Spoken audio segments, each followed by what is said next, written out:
Renacast.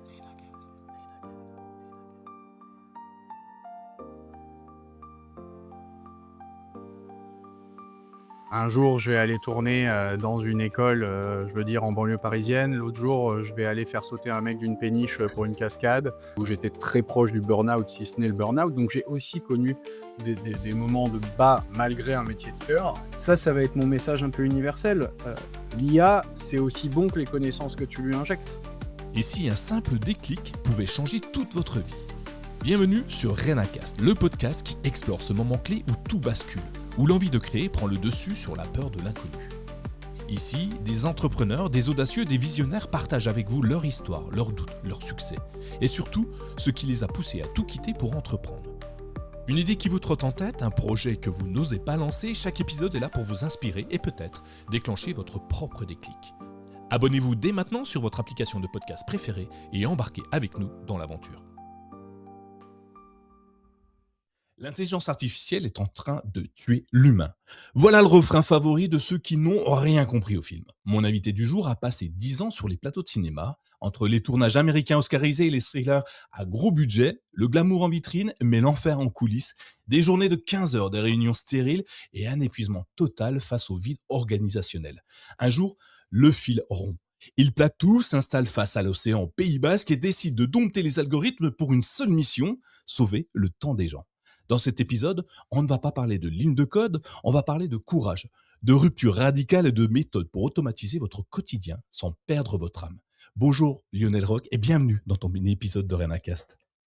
Bonjour Nicolas, merci beaucoup de me recevoir.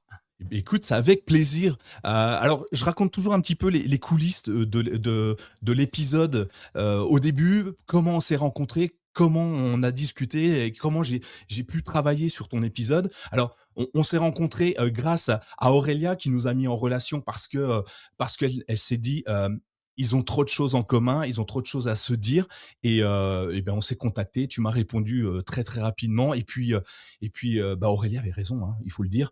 Euh, tout ce que tu m'as dit, ça a duré, on avait un rendez-vous d'un quart d'heure, on a duré 1h48 pour être exact, puisque j'ai enregistré le call et, euh, et c'était hyper intéressant et ça m'a donné encore plus envie de te découvrir. Alors je suis allé chercher partout sur Internet et Dieu sait que tu as des informations autour de toi et j'ai trouvé un personnage haut en couleur, très intéressant, très inspirant. Moi, maintenant, j'ai l'impression de te connaître vachement plus, en tout cas beaucoup mieux, ce qui est peut-être pas encore le cas de tous nos auditeurs. Alors, ce que je te propose, Lionel, si tu le veux bien, c'est de te présenter à eux. Ouais, bien sûr, ouais, bah, merci déjà Aurélia aussi, hein, comme tu l'introduisais, qui elle a aussi fait, mine de rien, le pas entrepreneurial vers le podcast. Et je pense qu'on l'a fait un peu en même temps. On s'est retrouvés sur pas mal de choses et je la salue. Et je la remercie. C'est une bonne juge de caractère, effectivement. Elle sait, quand elle voit deux geeks qui ont envie de parler ensemble, elle les reconnaît un peu maintenant, je pense.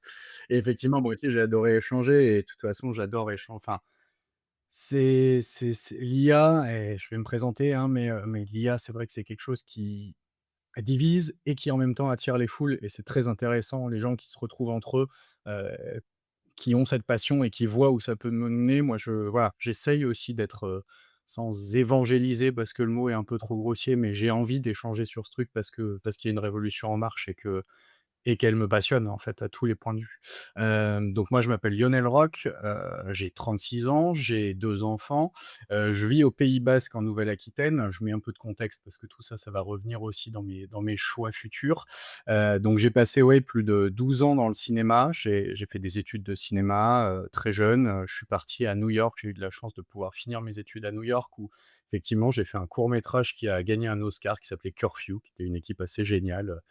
J'étais au plein centre de New York, voilà, j'ai eu mon petit rêve américain, à l'époque en plus où How I Met Your Mother et toutes les grandes sitcoms battaient leur plein, donc j'étais vraiment super. Heu, j'ai eu plein de belles histoires là-bas. Je suis revenu en France où j'ai continué à avoir des belles histoires. Je me destinais, comme tout bon petit étudiant en cinéma, à devenir un grand réalisateur, et puis, en mettant les pieds sur les plateaux de cinéma, bah, j'ai compris qu'il y avait beaucoup plus de choses que ça à faire. Et au début, j'étais très axé sur la réalisation, sur l'assistant à la réalisation. C'était vraiment mon rêve, mon bloc et tout. Et au final, j'ai découvert la production, j'ai découvert, la régie, les petites mains, voilà, la régie emmenant, vers, la chargée de prod, vers des pubs, vers des projets de plus en plus gros. vers des équipes de plus en plus grosses et j'ai eu, comment dire? J'ai eu une conscience de ce qu'on appelle en France cette famille de cinéma, qui fait peut-être un peu vieux jeu, mais en fait j'ai compris au bout d'un moment ce que c'était. C'est un peu comme quand on part en colo, en fait, le cinéma, c'est qu'on se retrouve avec des gens qu'on connaît pas ou qu'on connaît plus ou moins, on a déjà fait des choses ensemble ou pas et on se rejoint sur des gens où ça marche, où ça marche pas et en fait, au fur et à mesure des films que j'ai faits et des longs métrages et j'avais de plus en plus de budget et des choses aussi à gérer, heu, en fait, on s'aperçoit que les bons films, c'est aussi une bonne équipe et à la fin, on cherche pas forcément des bons scénarios, mais on cherche des bonnes équipes, en fait.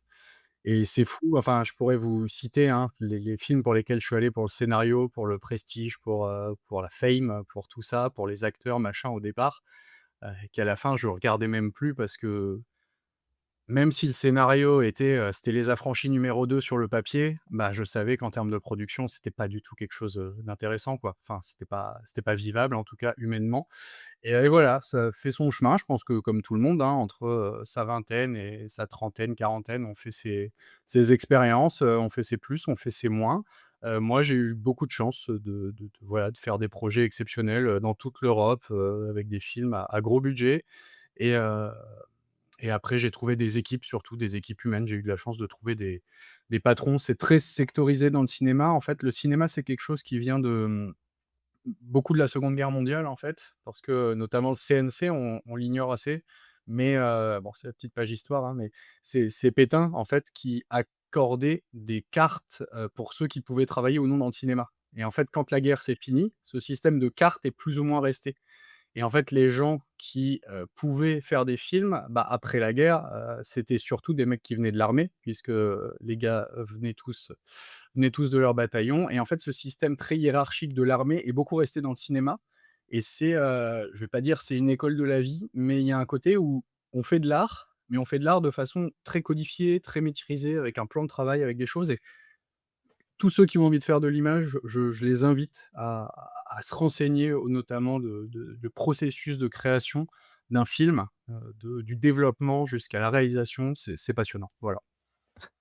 Là, tu as l'air passionné, et ça fait plaisir à voir. En même temps, le cinéma, ça fait toujours rêver, donc et on imagine que ceux qui nous font rêver sont des passionnés parce que tu ne racontes pas une histoire si tu ne l'aimes pas. En tout cas, elle a pas la même saveur, elle a pas la même teneur pour nous qui l'écoutons, et le podcast, c'est à peu près ça. Tu vois, le ton que tu apportes dans ton échange, la façon dont tu amènes ton sujet, va plaire ou déplaire en fonction de ton appétence à donner envie et je pense que le cinéma, c'est un art, comme tu le dis très bien, mais il est hyper important en France, peut-être encore plus que dans d'autres pays. On est quand même le début du cinéma. La France est quand même un pays hyper important pour ça. Et j'imagine, quand tu le dis, en tout cas, je vois les équipes. Déjà, dans l'entrepreneuriat, dans n'importe quelle entreprise, une entreprise va bien quand son équipe va bien. Et tu le dis également, au cinéma, c'est pareil. Si tu as une belle équipe avec toi, si c'est une famille, bah, tu vas aller plus vite, tu vas aller plus loin, tu vas faire des choses que tu n'aurais même pas imaginées pour aider ton prochain parce que tu l'apprécies, parce que tu aimes son travail. Et je trouve ça génial. Et en entreprise, c'est la même chose. Donc, du coup, tu vois, déjà rien que là, on est sur la même longueur d'onde et pourtant, on parle pas de la même chose et finalement, on se rejoint sur ces points-là. Donc, je trouve ça hyper intéressant. Alors du coup, moi j'ai plein de questions qui me sont venues. Alors, tu m'as vu noter au moment où tu parlais, donc ça ça veut dire que ça m'anime. Hein. Si je commence à prendre des notes, alors que j'aime pas forcément prendre des notes, c'est que déjà j'ai plein de questions qui me viennent et j'ai pas envie de toutes les oublier. Mais la première chose qui me vient, c'est bah tu fais du cinéma, tu fais plein de choses. Déjà, est-ce qu'il y a des éléments où tu es aujourd'hui hyper fier de les avoir faits? Alors ça peut être des choses comme tu le disais, un film qui est oscarisé, évidemment, c'est toujours hyper intéressant de le noter sur le papier. Mais est-ce que c'est la chose qui était le plus fier? Parce que parfois, on peut apprécier un truc, être très très fier de quelque chose que personne n'a vu et qui finalement te fait te sentir plus fort, plus grand, plus beau, plus tout quoi. C'est une bonne question, étrangement, les prix et tout ça, au final, du côté de la production et du côté, on va dire, des petites mains, c'est très subsidiaire, hein. Vraiment, on les voit arriver de loin, nous, on se charge, de garer des véhicules, de faire de la logistique et des choses qui font rêver personne et enfin, les acteurs, on les voit, hein, on leur tape dans la main, on leur dit bonjour et on leur fait la bise, comme le réalisateur. Seulement qu'on sait très bien, ce qu'est l'humain derrière l'acteur aussi. Donc au bout d'un moment, si tu veux, il y a plus vraiment de bullshit non plus qui se fait et c'est assez marrant. Moi, vraiment, ce qui me reste dans le cœur et dans la tête de ce parcours de vie et ce parcours de travail surtout parce que, c'est quand même des métiers où voilà, hein, moi je remplissais les fiches d'heures, de tous mes assistants, de tous mes gens et tout. On est à 70 heures par semaine, à minima, hein, malgré, des conventions collectives, malgré des choses. On ne peut pas faire autrement, en fait, malheureusement. On a des impératifs de tournage qui sont aussi ça, dans certains notions de la production. Moi, c'est des gens qui acceptaient ça et en fait, mes meilleurs souvenirs, c'est vraiment l'humain, au sens où voilà, notamment les équipes de Cédric Klapisch, avec qui j'ai beaucoup tourné, sur les dernières années, enfin ces derniers films en tout cas, avec qui j'ai fait Encore. Encore qui est un film, à qui je conseille vraiment à tout le monde parce que je suis pas un fanat de la danse, mais Cédric, il a réussi à me faire aimer la danse. Si vous l'avez pas vu, un pitch, très rapide, c'est une danseuse de ballet qui, lors de sa grande première, se blesse et en fait, le film, c'est sa, reconstruction de la blessure. Alors, de la blessure, c'est son comment on dit? C'est quand elle va voir des kinés et tout ça, c'est quand elle se remet, mais c'est aussi mentalement. Comment est-ce qu'on se remet dans la vie après une blessure qui vous casse dans le fil des trucs? Je pense que ce film, c'est un feel good, pour tout le monde.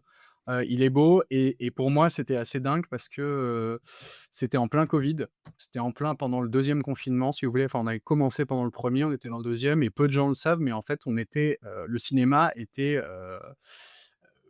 parmi les petits groupes qui avaient le droit de travailler, les non essentiels qui avaient le droit de travailler parce ils concevaient qu'on était, déjà en vase clos, en fait. Donc par contre, on avait, des choses de fou à faire, on se testait tous les matins, on prenait un coton-tige dans le nez tous les matins pour venir au boulot, donc voilà, c'était une obligation, mais on continuait à travailler et si tu veux, moi j'étais, sur le toit du théâtre du Châtelet, de nuit à faire des plans, avec Paris entièrement vide à mes pieds, quoi et tu vois, on était un peu les rois du monde et voilà, il y a des souvenirs, il y a de la beauté, il y a de l'humain, vraiment et c'est ça, en fait, ils m'ont fait prendre conscience que je cherchais dans une aventure d'entreprise, dans une aventure de boîte, peu importe la forme qu'elle prenait, c'est des beaux humains, parce qu'on a de la chance d'avoir un pays où il y a des gens qui se sont battus pour avoir des droits du travail comme ça et plus je vieillis et plus je mature et plus je me dis que c'est une grande chance dont on n'a pas forcément conscience partout dans notre parcours de vie et notre parcours de travail. Ouais. Et c'est encore une fois, c'est tourné vers les autres, ce que tu me dis, hein, et c'est rarement toi finalement. C'est, ton prochain, celui qui est à côté de toi. Alors moi j'ai un métier, tout le monde le sait maintenant, mais je m'occupe, d'équipes commerciales et mes équipes, c'est ma famille aussi puisqu'en fait je passe le plus clair de mon temps avec eux, au quotidien et ils performent parce qu'en fait, chacun apporte une pierre à l'édifice. On est tous différents, on est tous vraiment opposés sur des sujets et pourtant on se rassemble tous pour un même projet et à la fin le projet il est beau. Alors moi c'est moins beau que toi évidemment, ça fait pas briller les yeux dans une grande salle avec la clim tout et tout, mais en tout cas ça fait que le produit final il est beau également, il est fini, on peut être satisfait de ce qu'on a fait et encore une fois le fait de travailler avec l'humain c'est quelque chose qui est à mon sens hyper important et on le verra peut-être tout au long de cet épisode, puisqu'on va parler forcément d'intelligence artificielle. Et pour certains, l'intelligence artificielle, c'est l'opposé de l'humain. C'est carrément le destructeur d'humanité. Et tu reviendras dessus, je suis sûr. Et du coup, c'est hyper important de commencer là-dessus. Alors, peut-être que ceux qui nous écoutent nous disent, mais vous, où vous voulez en venir? Vous allez voir par la suite, parce que Lionel, c'est pas que le cinéma, c'est plus que ça. Donc, du coup, finalement, toutes ces années, tu les as kiffés auprès des autres. Il n'y a pas eu de moments très difficiles pour. Alors il y a toujours des moments difficiles évidemment. C'est un travail, sinon c'est pas un travail. Mais tu les as appréciés. Est-ce que tu les as continués? Est-ce que tu aurais aimé les continuer? Bonne question. Ma femme va beaucoup rire si elle écoute ça un jour aussi, mais non, oui, j'ai kiffé plus que voilà, hein, quand on a la chance de pouvoir faire son métier de cœur, des fois c'est je me rends pas compte en fait de la chance que j'ai eue, je pense à ce stade. Oui, je les ai kiffés, j'ai vécu des choses exceptionnelles et il y a vraiment un côté en plus où, la routine n'existe pas, ce qui est vraiment un luxe, qui est fou. Enfin, vous voyez, un un jour, je vais aller tourner, dans une école, je veux dire en banlieue parisienne. L'autre jour, je vais aller faire sauter un mec d'une péniche, pour une cascade. La semaine d'après, je vais aller faire, rouler un minibus à 250 à l'heure sur une autoroute entièrement fermée pour nous et faire sortir un mec en hélicoptère. Ce mec, c'est André Dussolier. Tu vois, il y a plein de choses où il y a que du fun. Après, tout ce qui va à côté dans ta vie aussi et plus tu évolues, plus c'est autre chose. Mais, après, il y a d'autres notions à peser.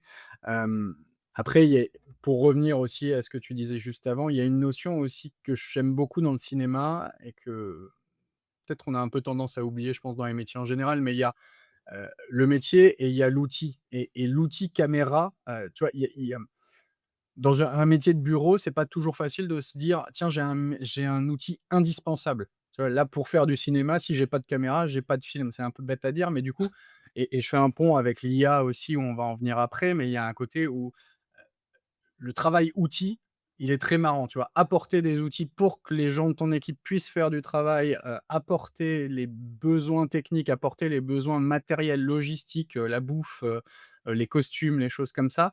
C'est marrant cette notion aussi de, il faut tout pour faire un film. Alors ça semble un peu simpliste en le disant comme ça, mais la quantité d'objets, en fait, simplement, qu'il faut pour faire ça et le peu d'outils, on va dire, bureautiques qu'on a pour le faire dans ce le cinéma est assez vieillot, en fait, dans sa façon de travailler, hein. Moi, quand j'ai commencé, il y avait tout juste les talkie-walkie qui étaient vraiment démocratisés.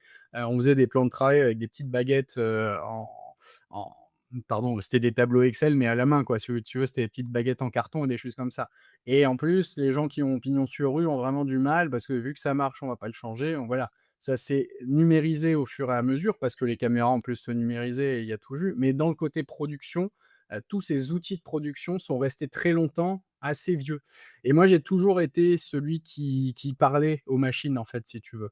Donc j'avais vraiment toujours cette notion de: «Ah ouais, Lionel, il y a un truc qui marche pas là, il y a un truc qui est viens voir, l'imprimante, le machin, le truc» et moi, je savais que en simplifiant ces petits processus pas à pas, au début, bien sûr, tu es jeune, tu as envie de tout faire d'un coup, mais d'un coup, tu comprends que si tu fais un petit truc après l'autre, tu changes un petit tableau Excel, un petit programme, un petit machin, où tu le simplifies et en fait, tu gagnes du temps, donc ton équipe gagne du temps, donc ils sont plus contents et donc tu recommences et voilà.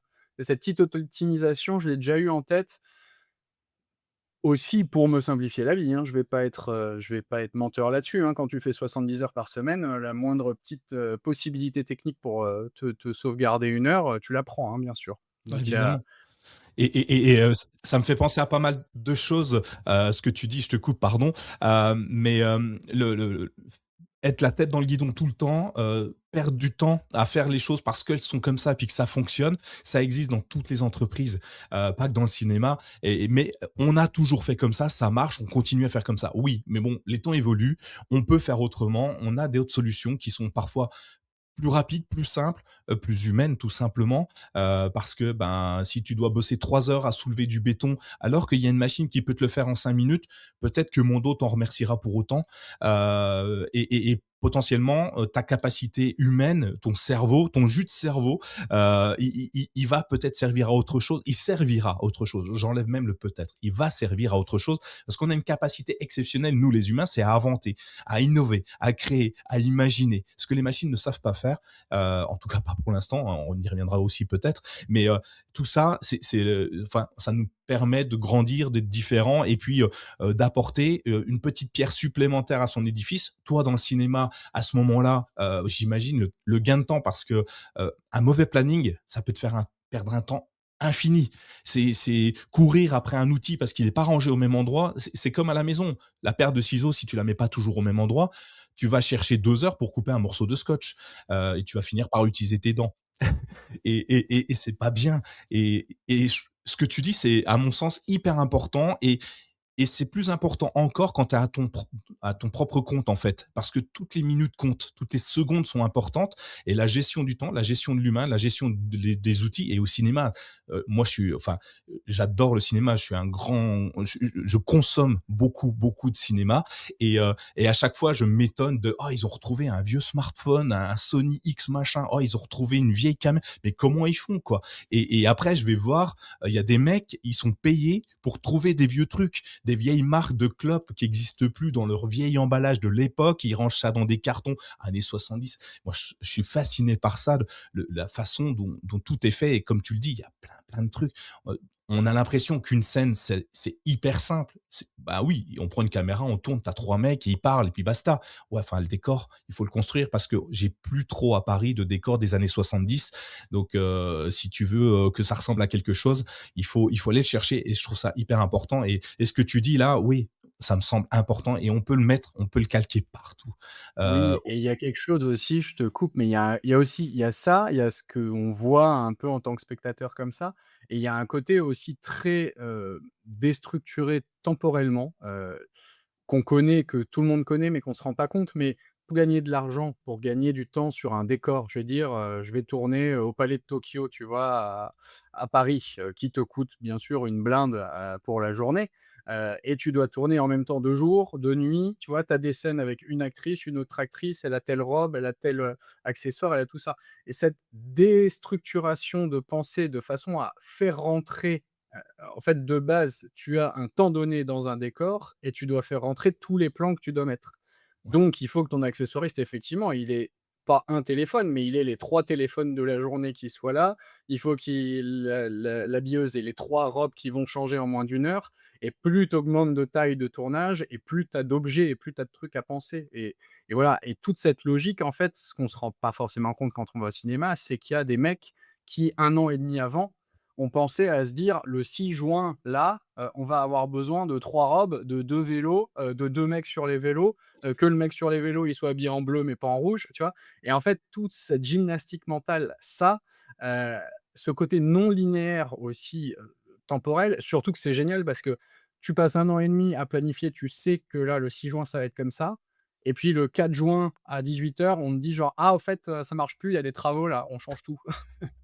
Et ça, cette adaptabilité que tu dois trouver pour avoir l'intelligence de te dire: «Purée, c'est calé depuis 1 an et là, on va tout changer et allez, on change. Donc du coup, on fait sauter une autre journée, puis on ramène ça et puis les gens doivent suivre» et ça t'emmène dans des aventures humaines, hein. Alors ça te dans des aventures de bordel, hein, évidemment, mais en fait, quand tu as aussi l'équipe derrière toi et j'y reviens toujours, qui a les bons outils, qui a les bonnes expériences et qui sont dessus et en fait, on est très bon, mine de rien, en France là-dessus, tu vois?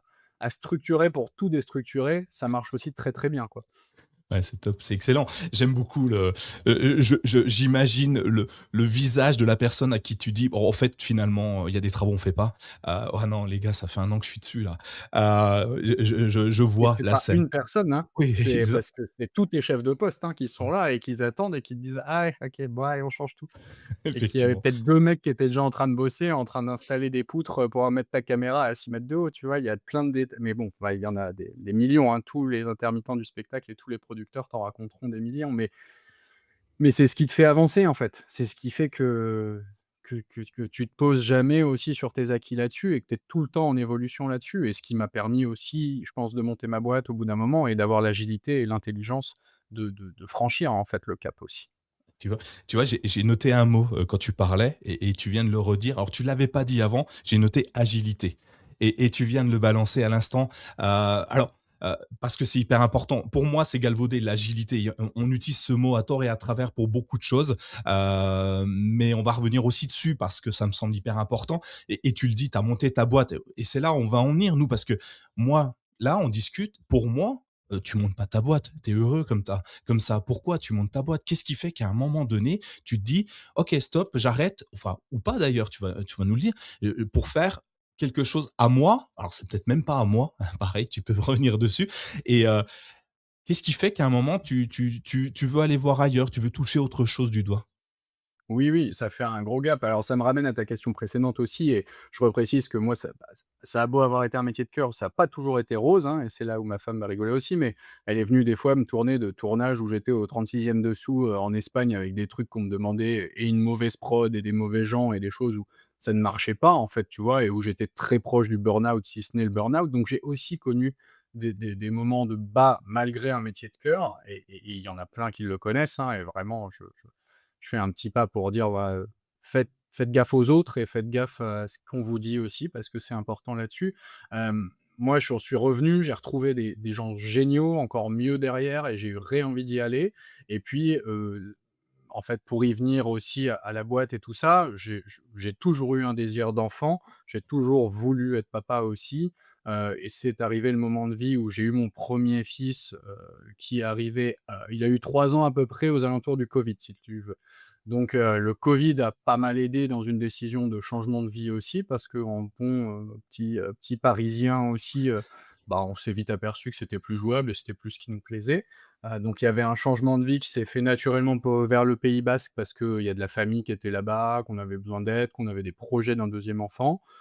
Quand le deuxième enfant s'est concrétisé, clairement, le cinéma et ses 70 heures par semaine, c'est même pas que je ne pouvais pas, c'est que en fait, je ne voulais plus. Je ne voulais plus ne pas voir grandir mes enfants. Je pense que mon premier gamin, de ses 1 et ses 3 à ses 3 ans, avant le covid, je vais dire, très franchement, je pense que je le voyais, 1 heure et demie, allez, 1 heure par jour quand il était vivant et voilà. Quand tu as vécu ça, tu te reposes en question. Alors il y en a qui le font très bien et qui acceptent. Moi, je sais que je voulais que ce soit une priorité. Donc voilà, changement de vie post-covid comme, je pense qu'il y en a eu pas mal aussi. Nous, on a eu de la chance, on est dans une région géniale en Nouvelle-Aquitaine, on a eu beaucoup de monde, on a eu un beau tissu social à côté. J'ai trouvé un nouveau job, parce que je m'étais formé déjà pas mal pendant toutes mes années, bah, justement au code, au no-code, à du développement full stack comme on appelle, donc du site internet, de la gestion de site internet, des méthodes agiles aussi. Tout ça, j'ai eu de la chance de pouvoir les mettre, enfin faire mes preuves dans une super boîte qui était ici, qui s'occupait de faire des sites internet notamment pour, l'hôtellerie, heu et l'hôtellerie de plein air. Ils étaient à Biarritz, bon ça a super bien marché et là, il y a 3 ans maintenant, 2 ans et demi, 3 ans, ChatGPT 3 arrive, le buzz, commence et Midjourney arrive surtout pour moi qui est un fan de l'image là, comme on l'a dit aussi. Heu, alors ChatGPT limite au début, hein, je le trouve bien, hein, je le trouve, fou, hein, pour ce qu'il y a à faire. Mais alors Midjourney, je pense que c'était vraiment la claque. Pour ceux qui connaissent pas, c'était ChatGPT mais pour faire des images, pour faire des photos. Et là, moi, j'ai instantanément vu, je sais pas comment dire, mais l'opportunité aussi, pas entrepreneuriale tout de suite, je pense, mais vous voyez, par exemple, pour faire des sites internet, on a besoin de photos, qu'on paye une blinde sur, des stocks ou des choses comme ça. Bon, alors ça, c'était il y a 3 ans, maintenant c'est moins le cas. Mais voilà, j'avais une librairie, je pense, de photos Adobe Stock, qui appartenait à la boîte, qui ont dû coûter facilement, 3 000 à 5 000 € et moi, d'un coup, je suis arrivé, j'ai refait la même librairie en 2 semaines, sous Midjourney, avec des trucs en plus neufs. Tu vois ce que je veux dire? C'est que là où on utilisait plein de choses qui existaient déjà et qu'on rééditait ou qu'on remettait dans des choses, là, d'un coup, j'avais une capacité de faire des trucs, déjà plus jolis et en plus vraiment fins. Donc là, à partir de là, je pense que l'inception est rentré dans ma tête, on va dire. La petite graine était là et je me suis dit genre: «Bon, va falloir passer le pas, quoi», grosso modo. Ouais, Il donc tu quittes le cinéma pour te recentrer sur ta famille. Tu trouves un Ouais, taf classique, 35 heures, derrière un bureau, matin tu arrives à 8 heures, tu repars à 16 heures, enfin peu importe les horaires. exactement. Heu, Mon premier CDI à 35 ans, c'était drôle. ouais, ouais, effectivement, mais il y a pas de et tiens, je vais revenir dessus justement, il y a pas de j'ai des entrepreneurs qui échangent avec moi et qui, heu, parfois, ça fonctionne pas. Leur entreprise ne décolle pas, ils n'y arrivent pas et ils ont peur de retourner dans le CDI plus tard parce qu'ils ont l'impression d'un échec et alors que c'est pas le cas. À mon sens, c'est pas le cas.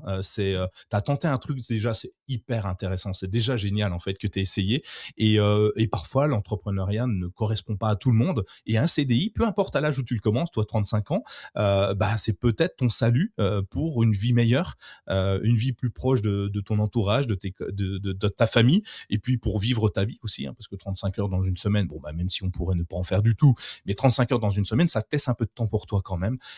Et moi, je trouve ça bien enfin, avant, t'étais pas en CDI, c'était même plus précaire. Le cinéma, tu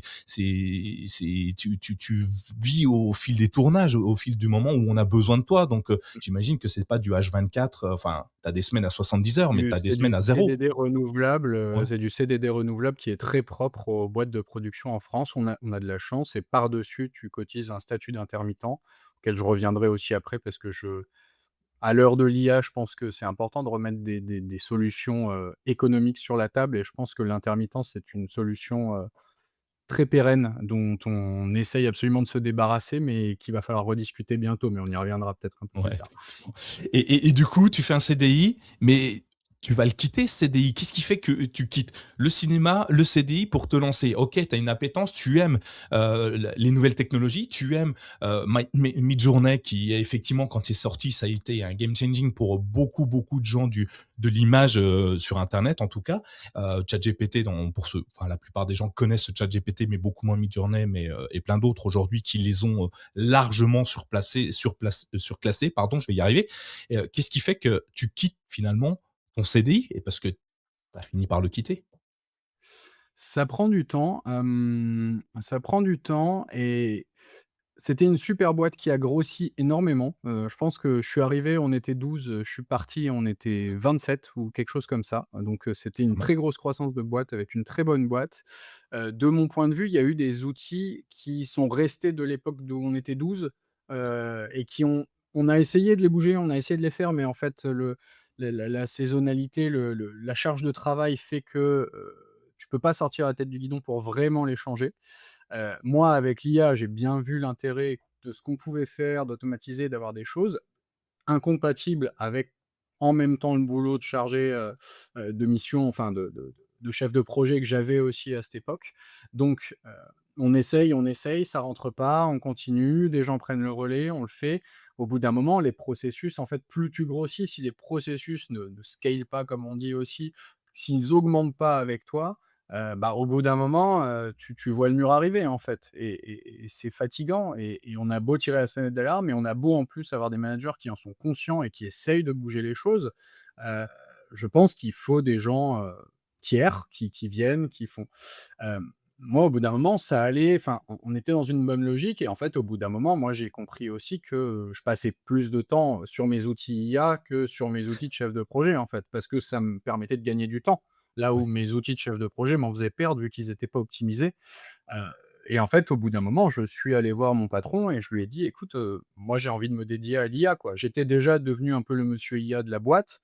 Il y avait vraiment un axe IA qui se dessinait, dans la boîte, je pense, comme dans toutes, on va dire, les agences web depuis 2 ans, de toute façon, ils ont pas vraiment le choix non plus et c'est légitime.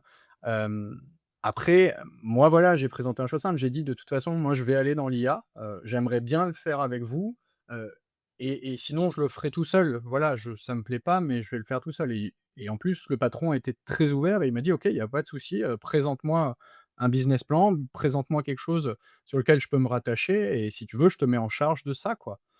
Et j'y étais et j'étais en train de faire mon business plan et en plus, il y avait le boulot à côté et en fait, au bout d'un moment, ça a freiné, ça a bloqué, c'était un peu long à venir jusqu'à ce il y a eu une petite phrase qui est venue d'une collègue aussi, qui était pas du tout liée à ce sujet, qui avait rien à voir et que je pense que j'ai pris totalement, pour moi égoïstement, mais voilà, c'était sur un clash autre, sur un sujet autre et en fait, c'était une phrase du genre, «Non mais attendez, on n'a pas le temps de faire ce qu'on a à faire. Pourquoi est-ce que vous voulez faire un truc nouveau?» Et ça s'adressait même pas à l'IA, hein, si tu veux, ça Ouais. s'adressait, je sais plus, aux réseaux sociaux ou à un truc market ou autre chose, quoi. Et en fait, ce truc que j'ai écouté d'une oreille sous le casque, là, je il y a mon cerveau qui a fait ting et qui a fait: «Mais oui, en fait, c'est vrai, comment est-ce qu'on va avoir comment est-ce qu'on va pouvoir faire du nouveau si on n'a même pas le temps de s'occuper de ce qu'on fait déjà, en fait?» Et là, honnêtement, je pense que j'ai réfléchi une nuit, allez, peut-être 2. J'étais en train de trembler et je suis allé voir mon boss un peu la queue entre les jambes en disant: «Je suis désolé, je vais te demander une rupture parce que je pense que c'est pas ce que je veux, en fait. Je vais pas te présenter un truc que je veux pas faire et je pense que je vais aller de mon côté, j'ai un truc en tête, je vais tenter ça». Et heureusement, j'ai été bien reçu par un homme intelligent et gentil en plus qui a totalement compris. Je pense que ça lui a coûté, mais il m'a laissé aussi ma chance, il m'a dit: «Voilà, c'est il a monté sa boîte au même âge où moi j'allais monter la boîte et voilà, on s'est serré la main et je l'adore pour ça, en fait, hein. J'en suis vraiment avec des bonnes relations là-dessus et 3 mois plus tard, 5 mois plus tard, grâce à l'aide aussi de la région notamment, j'ai pu ouvrir, sereinement. Heu, Grâce à l'aide de ma femme aussi qui a un collectif qui s'appelle Collectif Sauvage, je vais y revenir aussi, mais voilà, toujours dans une idée très humaine en fait. J'ai eu de la chance, c'était le bon moment, c'était le bon timing et hem et je pense que l'agilité dont tu parlais tout à l'heure aussi, c'est vrai que le cinéma m'a permis de pas avoir de «crainte» entre guillemets. C'est pas grave si demain je suis pas exactement sûr de ce que je vais faire sur le plateau de tournage, tu vois? Je sais que je vais faire un truc de toute façon, quoi. Ouais. C'est important ça, l'air de rien. Ça t'évite de stresser, de mal dormir la nuit, te dire que de toute façon, si ça arrive et puis, tu aviseras à ce moment-là et dans l'entreprise, quand tu crées ta structure, demain, il est jamais construit d'avance et oui, tu sais à peu près où tu vas, tu sais à peu près la direction, mais parfois, tu prends des chemins de traverse parce que parce que, ben, il y a un embouteillage, parce que c'est pas parce que voilà, des fois, il y a juste parce que, en fait, il y a même pas d'explication et tu es obligé de changer de stratégie et ben, l'agilité, en entreprise, en tout cas en tant que chef d'entreprise, t'as pas le choix de si tu ne l'as pas, tu vas vite, te rendre compte que le mur, il est trop proche de toi et tu vas te fracasser dedans, et je trouve ça hyper intéressant. Heu, Ton ancien boss qui te laisse partir, bravo à lui. C'est pas toujours simple de perdre un élément important, parce que derrière il y a recrutement, on sait ce qu'on perd, on sait pas ce qu'on a. Donc bravo à lui, bravo à toi de réfléchir si vite en si peu de temps, en disant bon bah faut que je me lance. Je kiffe, j'ai une kiffance de l'IA, je veux faire ça. Pas facile de quitter un CDI, surtout que là ça y est, t'as 2 enfants à ce moment-là déjà ou pas Ouais, encore? ouais, ouais, Ouais. ouais, j'ai déjà 2 enfants, je suis à peu près, je pense que le plus petit a 1 an et demi, donc on n'est pas encore allez, non, peut-être 2 ans, pardon. Donc on n'est pas encore sortis «d'affaires» entre guillemets, mais après voilà, c'est aussi plus stable, on est installé, le changement de vie a eu lieu, je veux dire. C'est aussi une autre mouvance que, le passage du cinéma au changement de vie réel qui lui était aussi très abrupt et où j'ai Ouais. eu de la chance aussi de trouver cette boîte, et de pouvoir, enchaîner aussi là-dessus, quoi. Et tu as déjà l'idée alors tu sais à peu près ce que tu veux faire, tu aimes certains produits, tu aimes les IA. Alors moi, j'aime les IA en général, toi, j'aime l'idée de l'IA, en fait. Alors il y en a qui vont me tomber dessus et tant mieux. Je serai tout prêt, à en discuter avec tout le monde, mais j'aime l'idée de l'IA. J'en discutais encore ce matin en me disant, si tu dois te faire opérer et que c'est pas grave, que c'est juste de attends un peu, parce que peut-être que l'IA, elle sera tellement performante dans la médecine dans 10 ans que tu auras peut-être même pas besoin de te faire opérer. Tu prendras une goutte, tu la mettras dans ton œil et puis pouf, tu seras opéré de la vue automatiquement. Tu vois, un truc comme ça. Je sais pas encore, mais quand on parle l'IA, nous, toi, moi, on parle souvent d'ordinateur, tu vois. On parle souvent de ça, d'imagerie, mais ça a une application tellement énorme dans le monde aujourd'hui. Pour ceux qui l'ont pas eu ou pas entendu, il y a eu la Google I.O. il y a quelques semaines, quelques jours, où ils expliquent en fin de présentation, au fait, on a lancé un truc pour la science médicale, mais la science, enfin toutes les sciences en fait, et on est à ça de révolutionner potentiellement enfin de trouver des solutions contre le cancer, quoi. Que Juste ça. OpenAI avait déjà lancé 1 an Ouais, avant, hein, c'est attention, ça. hein, Mais Google, ils sont très bons à faire des keynotes, mais ils sont très bons aussi à imiter ce que les autres, ils font déjà depuis un peu de temps, mais bon, ouais, mais allez, ça c'est c'est bien parce que quand tu as plein de géants comme ça qui se lancent tous sur le même truc, ça va forcément déboucher sur quelque chose d'intéressant. Que ça soit l'un ou l'autre, moi perso, en tant qu'utilisateur, si on me guérit d'un truc qui aujourd'hui est mortel, je m'en fiche, c'est pas très grave. Mais je suis d'accord avec toi. Et c'est cette émulation aussi, hein, c'est qu'il y en a un qui lance, l'autre va se lancer à sa poursuite pour aller chercher quelque chose de meilleur. Et puis, ben, normalement, je dis bien, le meilleur marche. gagne. Donc, mais voilà. Donc, du coup, Et sur vas-y. Je veux dire juste un truc sur ce que tu dis aussi, c'est que il y a pas encore la dissociation, je pense, dans la tête de tout le monde, de ce que je vais appeler le grand public, hein, je veux dire, pour l'instant, l'IA, c'est ce logiciel, qui ou ces logiciels, je vais dire, qu'on utilise un peu au boulot de façon gratuite ou pas. Je pense que personne n'a forcément tout de suite la curiosité de voir aussi ce qu'il y a sous le capot, heu, parce qu'en fait, vous avez ce qu'on vous donne, à travers un abonnement, un truc, simple et puis il y a alors moi, ce que j'ai découvert aussi, hein, déjà dans ces 1 années-là de même avant l'entreprise que j'ai lancée, je veux dire, vous avez aussi des manières de faire des appels à ces modèles de façon totalement précise, totalement, comment je veux dire? Personnalisée. Il y a vraiment des choses, notamment on va rentrer dans ce qui s'appelle des appels API, des choses comme ça, j'en parlerai peut-être un peu plus tard, mais il faut avoir une conscience il y a ce logiciel qu'on vous met dans les mains pour 20 € par mois à peu près, ch dans plein de grands groupes et il y a les capacités aussi de faire appel à cette réflexion de modèle, heu à travers tes propres besoins. Et ça, en fait, je sais pas qui est le premier qui va vraiment faire comprendre au grand public les possibilités, fortes que ça peut avoir, mais je j'ai même pas d'exemple à vous donner tellement ils sont millions, en fait, ils sont légions, c'est dingue, en fait. C'est Ouais. dingue à quel point vous pouvez vous adapter à chaque sujet que vous avez, encore plus que, je veux dire, cet outil grand public que vous utilisez déjà tous, je pense, si vous nous écoutez aussi. Ouais, effectivement. Et du coup, je me pose la question, tu lances ta boîte, donc t'as pas l'idée encore, si tu as déjà l'idée de ce que tu veux faire? Et est-ce que tu utilises l'IA pour t'accompagner dans ton raisonnement, de création de boîte? Comment tu vas chercher les statuts? Comment tu te positionnes? Comment tu cherches tes clients? Est-ce que l'IA vient t'accompagner? En plus, tu disais de la région, qui elle t'amène, peut-être, des fonds ou, des personnes, des connaissances qui peuvent, t'accompagner, comme tu disais avec ta femme et son collectif qui forcément à plusieurs on va plus loin du coup. Et est-ce que t'as qu'est-ce que tu as déclenché? Est-ce que tu as utilisé l'outil que tu préconises aujourd'hui à tout le monde ou pas encore? Oui, oui, oui, oui, je vais pas le mentir, je l'ai utilisé avec un vrai petit warning, une vraie petite alerte en tête, en me disant: «Attention, faut quand même que j'aille voir des vraies personnes. Ouais, Attention», et c'est peut-être le seul conseil que je donnerai de tout cet épisode, c'est le attention à ce que me dit l'IA. De toute manière, gardez-le quoi, quoi qu'il arrive. Je suis sur, je parle même pas de fake news, je parle même pas de fausses images ou quoi que ce soit. C'est juste, si vous utilisez cet outil, ayez dans votre psychologie, dans votre réflexion de base: «Est-ce que ce qu'il me dit est juste?» Et ne serait-ce demandez-lui, hein, vraiment, genre, de: «Est-ce que ce que tu me dis est juste?» Des fois, il va me dire: «Ah non, c'est totalement n'importe quoi, je t'assure, là, j'ai dit n'importe quoi».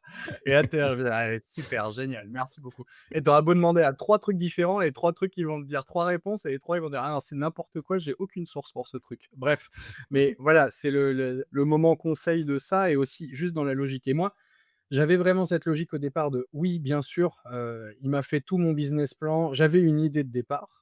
À l'époque, donc évidemment, j'étais aussi avant de quitter ma boîte et tout, j'étais déjà avec beaucoup de youtubeurs, il y avait une grosse, grosse trend à l'époque, de ce qui était les solo automators. Les solo automators, c'était des mecs qui étaient sur, Make ou N8N. Ce sont des logiciels pour automatiser des outils entre eux, notamment N8N étant le plus connu parce que c'est le moins cher, en fait.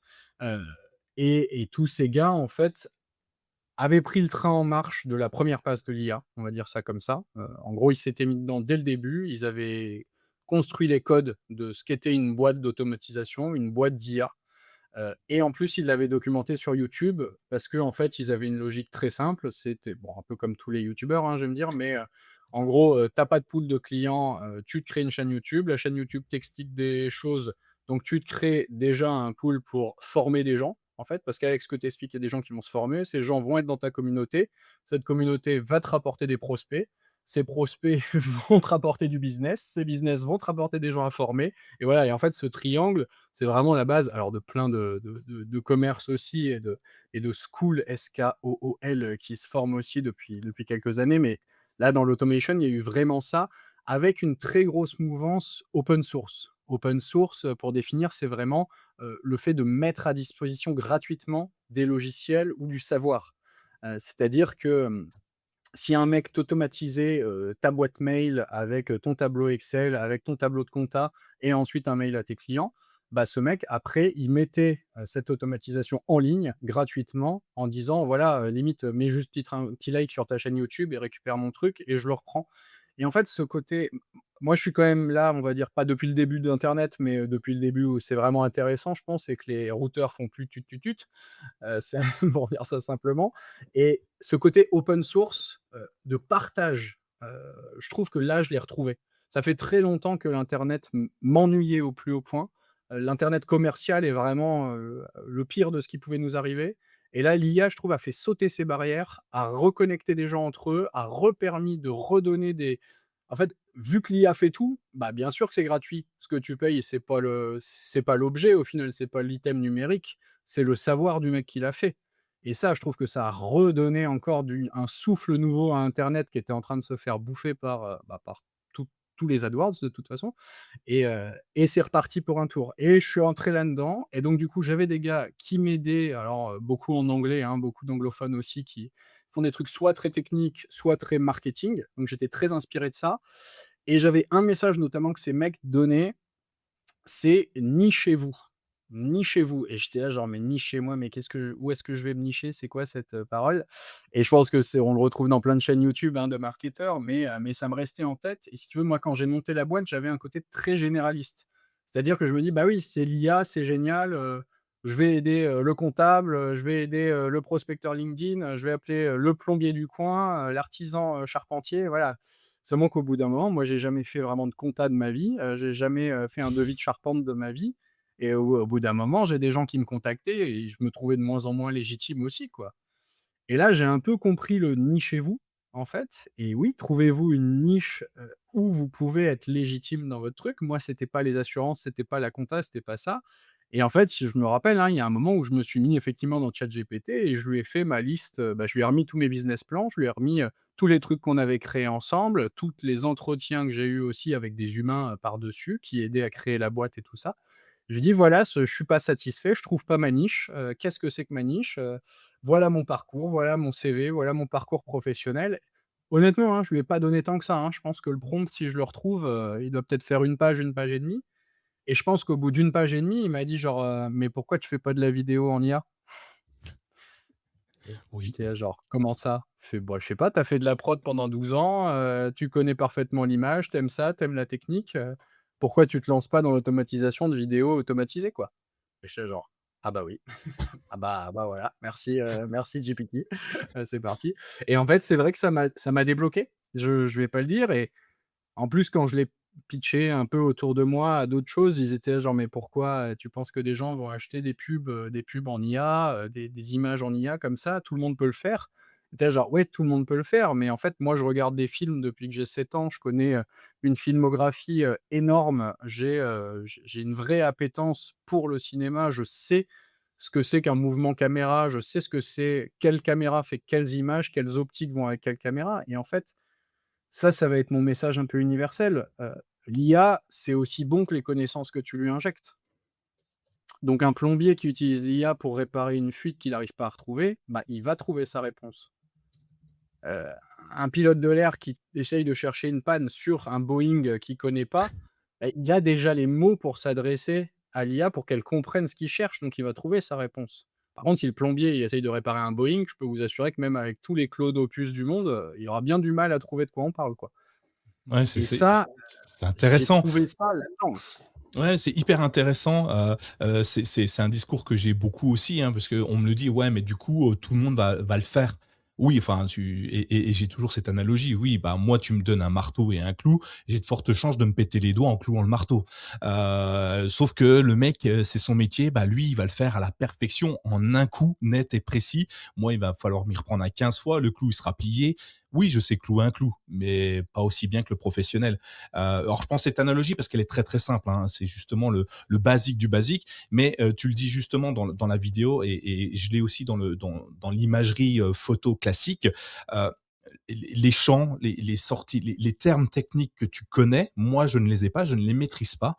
Et du coup, j'ai du mal à lui je sais ce que je veux. Dans ma tête, j'ai mon image, tu vois? Je veux un plan portrait, mais pas un portrait un peu plus bas, c'est je sais pas le nom. Voilà et donc je commence à bafouiller des trucs sur ChatGPT. Alors, pas ChatGPT, mais un équivalent et lui, bah, il comprend ce qu'il a envie de comprendre finalement parce que comme un enfant, si tu lui précises pas exactement ce que tu veux, bah, il fait ce qu'il veut et oui, ça va donner quelque chose, mais pas forcément le rendu final que tu as envie. Donc l'expertise pour moi humaine, l'expertise de ton métier, les termes techniques, toutes les manipulations que tu as pu faire toi, à mon sens, est hyper intéressant. Et donc te nicher dans la vidéo, bah oui, ça me semble. Enfin, pourquoi tu y as pas pensé avant, je te dirais. Pourquoi tu avais besoin de discuter avec ChatGPT ou je ne sais qui pour te trouver ça et c'est un bon. Moi, je trouve que le conseil que tu donnes est hyper intéressant. Alors, nichez-vous, on me le dit tout le temps, évidemment. Trouve ta niche et roule dedans, quoi. Mais c'est hyper intéressant. Et du coup, ok, ta niche, tu as trouvé ce que tu voulais faire, tu excelles dedans sans aucun problème. Comment on trouve des clients qui veulent acheter? Parce qu'aujourd'hui, il y a une fronde contre l'IA, hein. Il y a les pros et il y a les contre IA. Comment tu arrives à trouver un client qui te dit, et j'ai en tête une pub, Intermarché, tu sais, avec le loup, qui eux ont tout misé sur le non IA. Mais et comment tu trouves un client qui a besoin d'une vidéo déjà? Il faut un besoin parce que tu vas pas arriver avec, 10 vous en avez pas besoin, mais je vous la vends quand même. Et ensuite, comment tu vas lui mettre en avant? Est-ce que tu vends l'IA ou est-ce que tu vends ton expertise en disant: «Voilà les outils que j'utilise»?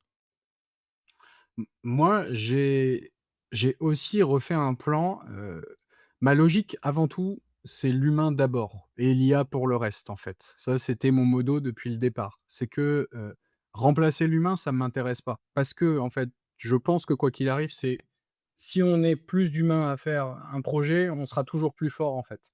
Donc de toute manière, remplacer l'humain, ce sera jamais un de mes besoins, final.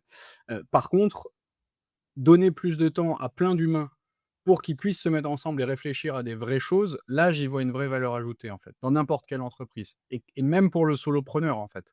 Juste libérer du temps au solopreneur pour qu'il ait plus de temps à faire le truc qui l'importe vraiment et ce petit détail qui le fait kiffer dans son métier, ça, c'est important et aller chercher des clients alors moi, déjà, quand j'avais déjà un plan, je veux dire, avant de trouver la niche, vu que je partais de zéro sur un marché qui n'existe pas, dans une région où, j'avais 2 concurrents à peu près et aucun, de mon âge, on va dire aussi là-dessus, où c'était des gens en reconversion ou des choses comme ça.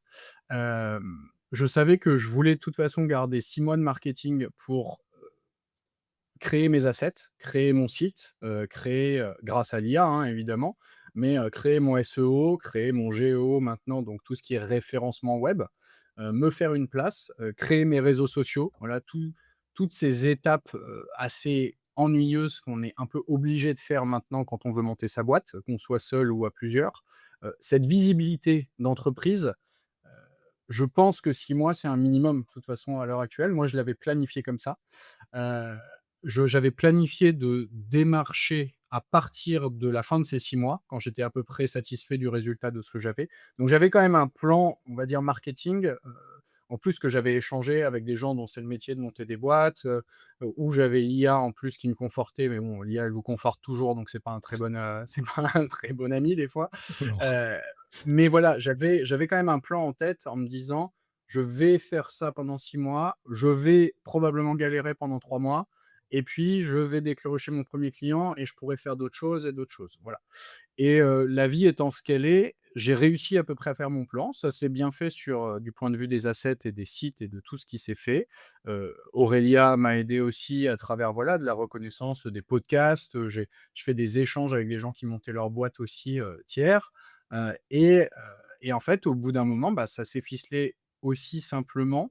Le collectif de ma femme s'est rendu compte que l'IA n'était plus une option et là où ils avaient un peu peur aussi que je les remplace tous et ben, quand je leur ai fait comprendre que c'était pas le but de remplacer, mais en fait d'utiliser aussi leurs connaissances et par contre de d'avoir un peu d'upsell, d'avoir une logique à ses clients en disant: «Mais attends, là tu as une expertise humaine, senior, parce qu'on est vraiment un collectif qui est dédié aux freelances seniors avec une logique entrepreneuriale. On est comme une agence web si tu veux, mais avec tous les corps qui sont freelance quoi. On peut vraiment tout régler. Donc avoir cette logique de vraiment d'avis posé et que moi je transpose juste en simplification des process. Je vais dire n'importe quoi, hein, on a un consultant SEO ou un consultant e-commerce SEO, il va me faire une reco globale. Moi, si je fais une reco globale avec l'IA, alors très bien, hein, elle sera peut-être viable, mais j'aurai pas l'expertise, j'aurai pas la connaissance et j'aurai pas l'appétence terrain, que va avoir ce mec après en avoir fait 40. Par contre, moi, créer une fiche produit SEO optimisée, automatisée, qui est en fait de l'intégration qui prend du temps à tout le monde, qui est surfacturée aux clients parce que personne veut le faire, parce que c'est un travail, machinal et ennuyeux, bah là, moi, je vais intervenir. Et je vais pas avoir des grosses prestations, tu vois? Moi, je suis de toute façon sur des petites prestations, on va dire, mais j'en ai beaucoup. Parce que c'est des trucs qui se dédupliquent très simplement, donc ça aussi, c'est pareil dans le business plan, c'est très simple à intégrer parce que, à partir du moment où tu as créé une automatisation, c'est très simple de la dédupliquer. Après, il faut bien sûr l'adapter à l'entreprise que tu as en face et d'autres choses, mais c'est quand même un noyau que tu peux remettre en place à chaque fois. Donc cette logique est très simple parce que moi aussi très vite dans mon pricing et dans ma notion de prix, je sais que je facture moins, déjà qu'un expert, c'est normal, mais qu'un humain, parce que mon but, c'est le nombre, en fait. Et ça, c'est un peu pareil. Je pense que ce schisme-là, il faut le comprendre qu'avec l'IA, on va tous devoir baisser nos prix quelque part, mais parce qu'on va avoir un marché beaucoup plus large à notre porte, en fait. Et ça, je pense que les gens sont très réticents et ça, je le sens, hein, dans ma logique, mais moi, je suis quelqu'un de très économique, de base aussi et j'arrive pas à expliquer assez et à, simplifier aussi la notion de tout le monde que oui, prenez moins sur un contrat, mais prenez plus de contrats. Parce que maintenant, vous avez le temps, en fait. L'IA vous permet d'avoir le temps. Alors, à hauteur de votre entreprise, évidemment, et à hauteur de ce que vous pouvez scaler et adapter, hein. Je ne suis pas incohérent dans ma logique, mais pour moi, l'ère économique dans laquelle on va, elle doit prendre en compte que on peut faire plus parce que l'outil nous permet de faire plus, mais du coup, il faut qu'on facture moins parce que le temps qu'on passait avant, il est rentable. Et pour l'instant, on est dans cet entre-deux, là, en 2026, où on est encore très attaché à nos anciennes valeurs. Ça coûte très cher le travail en France, c'est un fait. Et en même temps, on a un outil qui nous permet de faire 2 fois plus.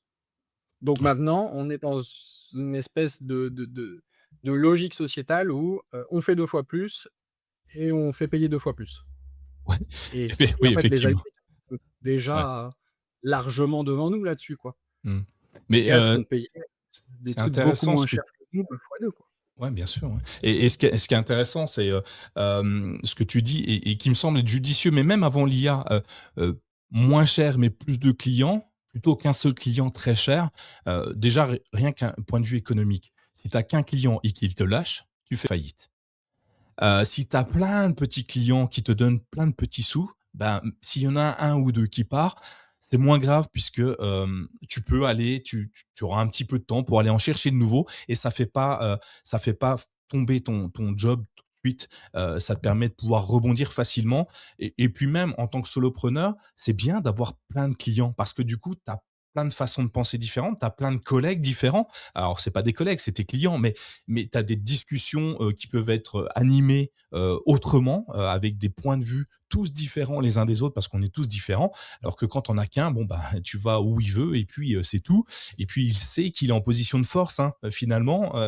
Et à un moment donné, c'est lui qui impose ses choix, même si toi tu sais que tu vas pas pouvoir y arriver. Je pense que c'est quand même un bon conseil que tu donnes, mais en global, si vous pouvez avoir plein de petits clients, allez-y. Il y a des structures, des entreprises en France qui ont basé tout leur business plan sur une pièce de 2 euros, tu vois. Enfin, sur rien et qui sont allés chercher des millions de clients.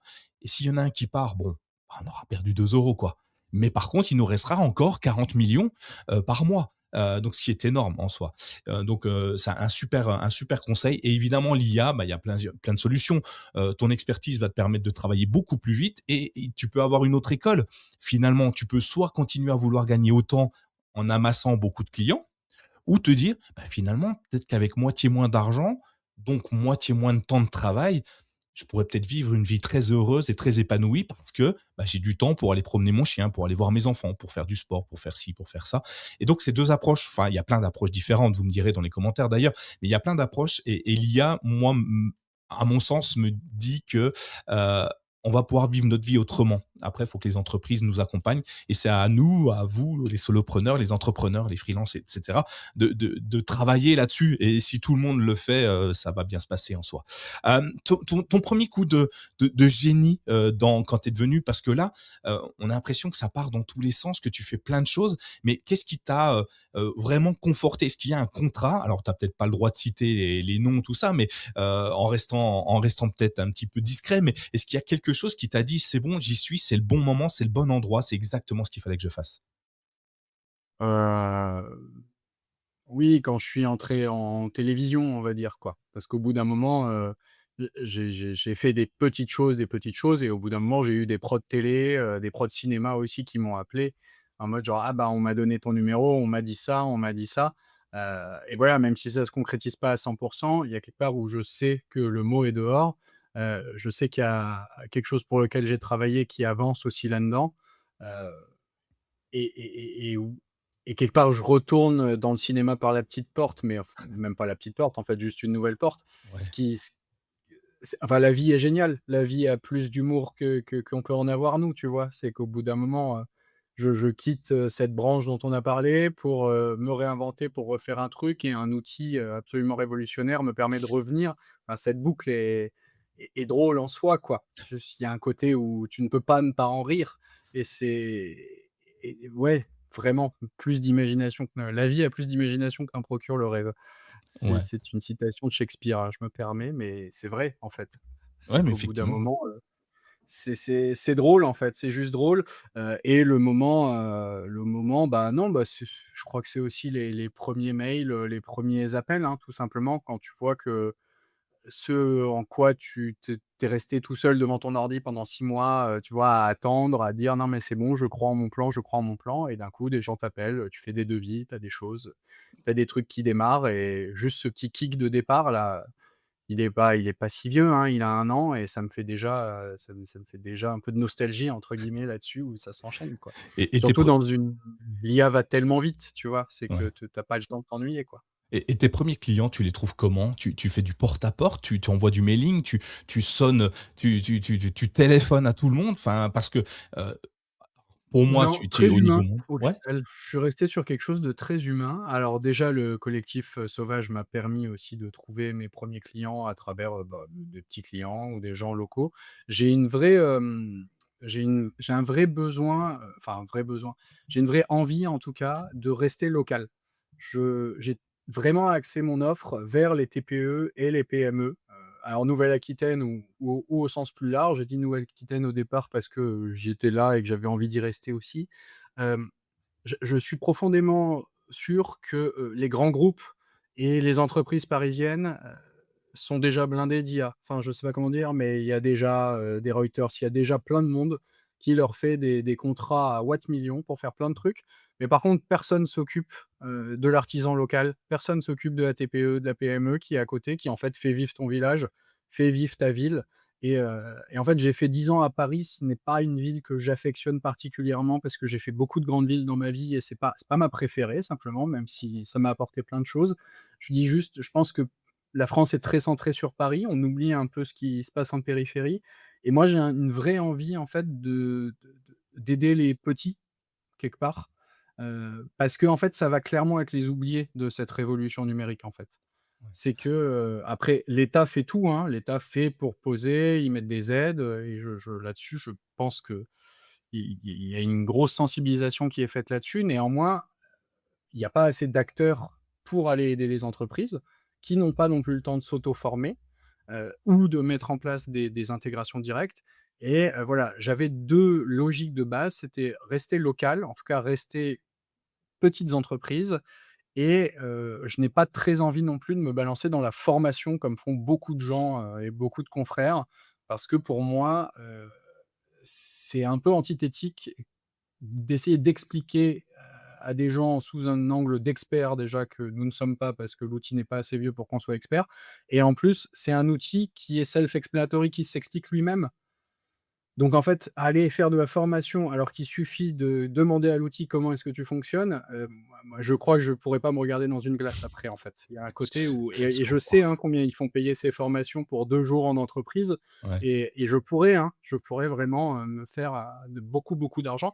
Moi j'ai choisi, déjà d'aider les petites entreprises et dans un autre axe de faire des choses d'action.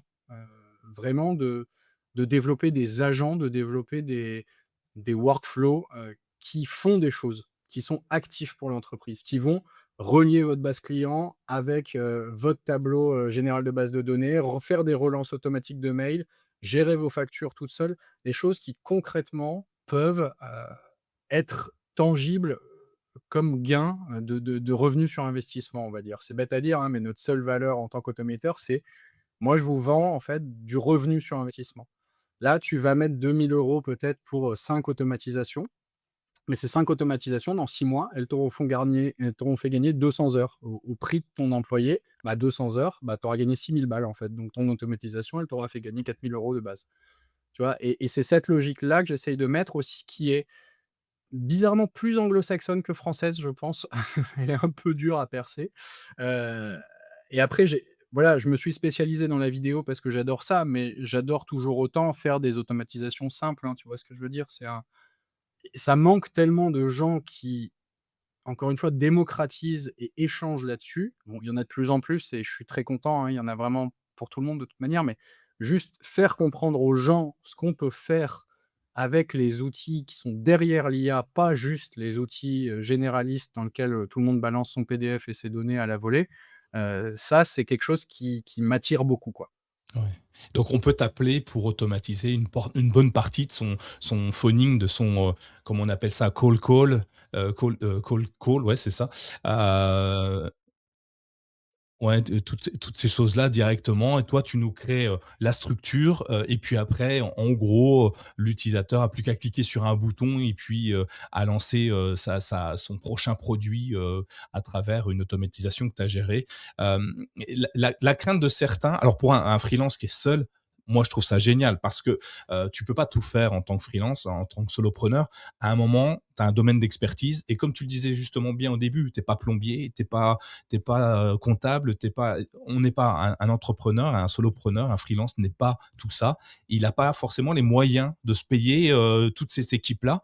Donc oui, investir quelques euros, des milliers d'euros sur un produit d'automatisation qui va lui faire gagner 200 heures, comme tu le dis là, pour un solopreneur, 200 heures, c'est un bon gros mois de travail quand même, hein. Donc c'est pas négligeable à mon sens. Et après, certains vont le tenter. Moi, je me suis tenté à N8N, comme tu le disais.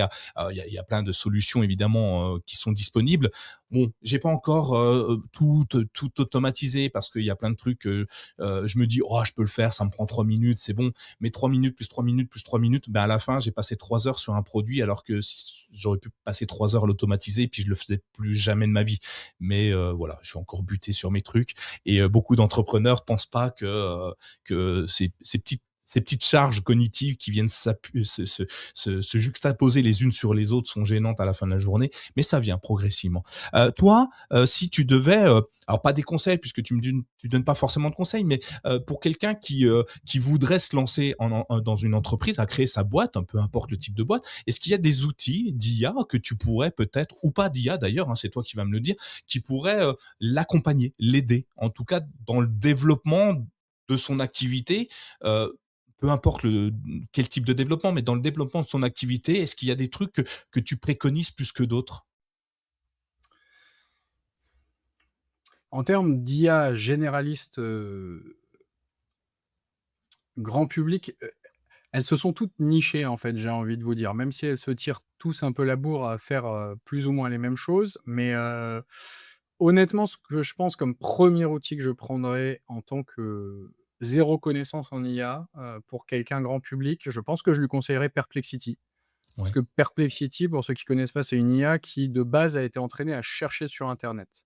Et en fait, au fur et à mesure de ce que j'ai comme demande de mes clients aussi, je trouve que beaucoup de gens sont ancrés dans le besoin, instantané de news, d'actu et de réalité de marché aussi, ce qui est totalement preneur. Et heu, c'était quand même les premiers Perplexity à avoir scrappé tout internet, on va dire, et à mettre des bases de données entraînées là-dessus. Donc ils sont un peu meilleurs, voilà.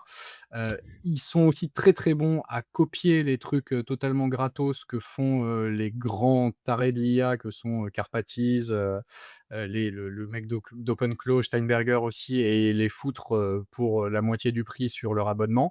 Notamment, ils ont un truc qui s'appelle Desktop qui permet de gérer votre, des petites tâches automatisées très facilement, en fait. Vous pouvez très facilement connecter votre Gmail, connecter votre Google Sheet, votre Google Docs, des trucs, et l'IA vous fait des choses vraiment sur votre machine. Et je pense que c'est plus agréable que des outils comme Claude Code ou, Antigravity de Gemini qui sont des choses un peu plus poussées. Je pense que c'est une très bonne entrée en matière. Je dirais à tout le monde aussi de pas forcément se former à l'IA ou alors de faire une discussion avec l'IA pour qu'elle vous forme. Ça, j'ai beaucoup de gens en ce moment qui me demandent: «Est-ce que tu as une formation CPF pour faire de l'IA?» Je suis là genre: «Mais pourquoi? Pourquoi tu gardes pas ton argent plutôt? Tu as Tu une trop d'argent ou information quoi? dans ton ordi, ça te coûte 20 balles par mois». Mais bon, je comprends qu'on ait envie d'un je rigole, intentionnellement, hein, je comprends qu'on ait envie d'un formateur et d'avoir quelque chose comme ça. Je dis juste qu'il y a beaucoup, beaucoup d'outils, dans toutes les langues du monde, notamment, Claude, la Anthropic Academy, voilà des outils qui sont mis à disposition et par Google et par Anthropic parce qu'eux, ils ont tout intérêt à ce que le plus grand nombre utilise leurs outils, donc ils mettent les bases de ça. Hem, Apprendre à minima ce que c'est que du code, même si, le code n'est pas destiné à perdurer d'une façon large, mais juste savoir comment ranger ses fichiers pour que son code soit propre au départ, ça peut vous aider à beaucoup, beaucoup de choses. Heu, voilà. Après en termes d'outils purs, le truc, c'est que ça change tellement tous les 4 jours que c'est compliqué. Tu vois, tu Ouais, parlais d'IO, 26, 2026 là. Ils ont annoncé un truc que peu personne n'a relié vraiment, mais qui s'appelle Spark. Spark, ouais. Spark qui va débarquer alors bien sûr, on habite en Europe, donc ça débarquera, on ne sait pas trop quand parce que les règles européennes sont différentes, mais bon, au pire, vous mettez un VPN et ça marchera. Spark, c'est un agent, voilà. Moi, c'est pareil, hein, je vends très peu d'automatisation maintenant, hein. Là, on est passé en 2026 vraiment à l'ère des agents, avant d'arriver à l'ère de machin qui fait tout, tout seul, hein. Ce sera peut-être en 2027, je sais pas. Mais, les agents, en fait, la différenciation entre des automatisations et des agents, il faut comprendre que, un une logique agentique, agent, c'est qu'au milieu, vous avez un nœud qui raisonne. Avant, une automatisation, on en fait depuis très longtemps, hein, dans plein de le chatbot de Amélie.fr que vous utilisez depuis 10 ans, bah, il avait des réponses préprogrammées. En fonction de ce que vous cliquez, il allait vers une branche de réponse ou une autre branche de réponse et vous arriviez jamais à la bonne réponse parce qu'il était complètement, teuteux ou que vous aviez un truc trop spécial. Bref, maintenant, au milieu de ce nœud, vous avez quelque chose qui remet en contexte tous les messages que vous avez envoyés pour essayer une réflexion, c'est un grand mot, mais en tout cas un algorithme pour faire, mettre en cohésion tous ces mots de façon à vous apporter la réponse mathématique qui va être la plus logique. Heu et ça, c'est, ce qui voulait une automatisation IA et en plus, on peut lui donner des outils. Ça veut dire que maintenant, je vais lui dire: «Bah, voilà, la réponse me plaît, envoie-le par mail». La réponse me plaît, mets-le dans un Google Doc. La réponse me met, fais-moi un récap, sur une page internet de mon site, heu, fais-moi un calendrier enfin, mets-moi un rappel dans le calendrier pour, rappeler Nicolas dans 2 jours et en plus envoie-lui un mail et ça, on est passé dans le stade de l'action. Heu, C'est-à-dire que l'IA peut non seulement utiliser des données et les interpréter, mais en plus, il peut aller dans le tunnel après, qui est en faire quelque chose de concret qui va vous être utile. Et Spark notamment, c'est ça, c'est une logique où bientôt vous allez avoir un petit Tamagotchi qui, moi je l'ai déjà, hein, il tourne chez moi, sur un ordi en local, c'est un vous avez peut-être entendu parler de OpenClaw ou de Hermès qui sont, des outils agentic qui sont très, très pratiques, hein, vraiment, et puis vous pouvez leur donner des tâches dédiées, tâches, réseaux sociaux, gère mes réseaux sociaux, tâches, fais mes factures, fais ma compta, occupe-toi de mon chantier pour mes travaux, gère, tout, le calendrier de mes enfants et de leurs 28 sessions de sport et de trucs comme ça et envoie un mail, parce qu'il a 38 de fièvre ce matin et voilà. Et le matin, au lieu de te dire: «Ah mince, j'ai pas envoyé un mail à machin, à bidule», tu fais juste un petit message vocal et le machin l'envoie pour toi. Et cette logique-là, moi honnêtement, hein, c'est ce que je vends à 70 parce qu'en fait, c'est des automatisations qui sont camouflées sous d'autres formes et qui ont une réflexion qui est très bonne. Par contre, il faut se méfier de ce qu'on oublie de leur dire et c'est là où ça va être très dur comme, accès au marché, c'est que monsieur tout le monde, va se retrouver des fois à oublier de prompter des choses simplement et va avoir quelques, petites surprises. Moi, Mmh. je me suis réveillé un matin, il m'avait supprimé tous mes sites internet et tout mon serveur avec tous mes trucs. Simplement parce que je lui avais dit, «Fais tout ce que tu peux pour résoudre un bug». Je lui avais pas précisé, par contre, «Supprime pas mon serveur», quoi, entre guillemets. Bon, j'avais une backup et tout va bien, hein, j'ai pu restaurer facilement, mais voilà, il y a une logique aussi de ce qui toujours, hein, vous avez un enfant en face à qui il faut donner absolument tous les codes, ou à qui il faut donner toutes les instructions pour qu'il puisse se rapprocher un tant soit peu de ce que vous avez besoin comme réponse et et ça va évoluer. Là, la Ouais, dernière grosse évolution, je vous invite à regarder, quelque chose de Peter Steinberger et Karpathy qui s'appelle Dreamin', que je trouve fou comme projet. C'est un projet totalement open source ils se sont posé la question: «Mais si, on faisait rêver les IA?» C'est-à-dire, mais nous, en tant qu'humains, heu, en fait, la nuit nous sert à ingérer de l'information. Notre cerveau se met au repos de façon à alors moi, dans mon langage informaticien, je vais dire à défragmenter, l'information et c'est pour ça qu'on rêve parce qu'on a des petits bouts, de conscient et d'inconscient qui se mélangent, qui vont se ranger dans des cases de notre cerveau et qui ensuite, vont nous apporter du savoir pour la suite. Et bah, là, ils ont essayé de développer la même logique en ce moment. Alors, ils sont en train dedans en se disant: «Bah, est-ce que si la nuit, on faisait tourner des espèces de petits programmes parallèles pour que nos IA reprennent conscience de ce qui se passe, heu, reviennent sur le retour de notre journée, fassent des «connexions neuronales» entre guillemets sur ces logiques, qu'est-ce qu'elles vont donner, quoi?» Et ouais. le enfin, c'est fou, hein. Moi, je l'utilise déjà dans mes IA et tout et c'est dingue. Enfin, il a une mémoire, il garde de la mémoire, il s'adapte un peu mieux à tes desiderata tous les jours, c'est assez génial. Ouais, c'est exceptionnel, là. Plein d'informations, que tu nous donnes, c'est génial. Et beh, comme tu le dis, aujourd'hui, ce que tu nous dis, c'est vrai. Demain, c'est déjà dépassé, et puis après-demain, ben, ce sera encore autre chose. Et donc, ouais, tu entrepreneur, tu peux déjà te lancer facilement avec les outils que tu nous as donnés, Perplexity, Spark, qui est quand même plutôt intéressant, effectivement, mais pas encore en Europe. Des petits soucis de RGPD, enfin pas grand-chose, hein, mais des voilà. Et c'est hyper intéressant de se dire que tu peux te lancer à ton compte avec des outils qui vont démultiplier tes capacités à travailler parce que l'IA va travailler pour toi. C'est peut-être ton meilleur employé. Souvent, ce que je dis, que quand tu te mets à ton compte, tu es ton pire employé parce qu'en fait, tu es tellement exigeant avec toi-même que tu peux pas forcément toujours répondre aux exigences de ton boss. Bon, le problème, c'est que ton boss, c'est toi. Là, l'IA, elle répond si tu lui parles bien, enfin bien, tu lui parles comme tu veux, mais si tu lui donnes les bonnes informations, va répondre toujours de manière très correcte à ce que tu lui veux, ce que tu lui demandes, et voire mieux. Et il faut pas laisser de blanc, comme tu disais. Faut pas laisser la machine imaginer ce qu'elle doit faire. Si elle imagine, elle fait n'importe quoi. Toi, elle t'a tué tes serveurs, c'est bien, bravo la machine. Mais bon, il faut vraiment travailler dessus. Donc moi, je prends tous tes conseils, je trouve ça génial.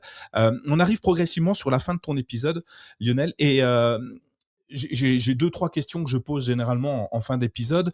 L'une des premières, c'est que tu sais, je suis en train de faire une bibliothèque. Je deviens mon propre Gemini ou mon propre ChatGPT. J'emmagasine des données que vous m'apportez, vous, tous mes invités. Et il y a une chose que j'aime bien, c'est le livre de chevet. Tu sais, l'œuvre de référence que tu aimes donner à tout le monde ou que tu as envie de donner aux autres, parce que à un moment donné de ta vie, ça peut être aujourd'hui, ça peut être hier, ça peut être plus tard, ça t'a apporté quelque chose, une réflexion, une interrogation, enfin, ça t'a apporté un truc supplémentaire que tu n'avais pas avant de le lire.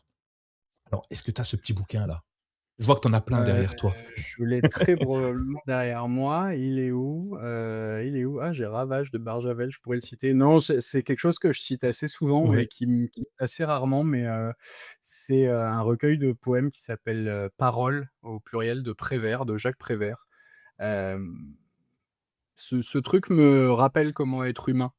Je sais pas comment dire, mais tu sais, c'est un de ces livres qui il est tellement simple, il est tellement, doux, il est tellement intelligent d'un point de vue sociétal et ouais, simplement une personne qui parle à une autre personne, ou à d'autres personnes au pluriel et oui, il me fait souvent beaucoup de bien juste à feuilleter parce que ça me remet en cause aussi dans cette société qui devient un tout petit peu de plus en plus enclavée et de plus en plus, soumis à l'égocentrisme, on va dire, ça me remet un peu dans le chemin de à plusieurs, on est meilleur. Ouais. Et est-ce que tu as une, certains de mes invités l'ont, et si tu l'as pas, c'est pas il y a pas de il y a pas c'est pas grave, mais est-ce qu'il y a une phrase du livre que tu aimes, que tu apprécies, que tu pourrais utiliser comme un mot de passe sur internet tellement cette phrase, te plaît, ou te Non, motive ça ou fait longtemps que j'y suis pas revenu, j'arriverai pas à te la citer là, ouais? j'arriverai pas à non, j'arriverai pas à l'avoir là de suite. En plus, c'est pas il y a tellement de poèmes, si tu veux, c'est que Ouais. vraiment j'en ai pas en préféré là, sur le coup. Non, là, je suis pas un bon élève là-dessus pour le Ah ouais, coup. c'est pas grave. Non, mais c'est bien. On ira le relire pour ceux qui l'ont pas encore découvert, le lire, et puis pour ceux qui le connaissent encore, qui le connaissent déjà, pardon, bah, le redécouvrir autrement avec d'autres yeux. J'aime bien partager mes bouquins pour que les gens les annotent, pour les revoir revenir, annoter autrement, avec une autre vision. Et je trouve ça hyper intéressant. Ils stabilotent, ils mettent leurs idées, et j'invite les gens à le faire en fait. Je leur dis, le livre, il est là pour vivre. Fais-le vivre. Écris ta pensée. Écris ce que ce moment-là, cette phrase ou ce texte t'inspire à un moment donné. Donc, moi, je trouve génial que le bouquin soit pourri, tu vois. Enfin, de l'extérieur, Ouvert, il paraît ouvert, horrible, ouvert. mais finalement, il a été bonifié de tous ceux qui l'ont parcouru. Je Ouais, trouve ouais, ça on vraiment en a intéressant. beaucoup, on Ouais. en a beaucoup comme ça aussi, c'est vrai. Et est-ce que tu as, en parlant d'IA, puisqu'on parle beaucoup d'IA, est-ce que tu as une œuvre de référence culturelle qui a nourri ta vision de l'IA, très humaniste? Parce que depuis le début, on parle de l'IA, mais on dit que c'est pour aider l'humain. En tout cas, nous, toi et moi, on le pense ainsi. Est-ce que tu as un bouquin qui pourrait aider nos auditeurs à partir dans le même sens que nous? Alors un bouquin, oui, j'en ai plusieurs. Je peux citer un film? Ouais, si tu ouais, un film, c'est très Déjà? bien, génial, j'adore.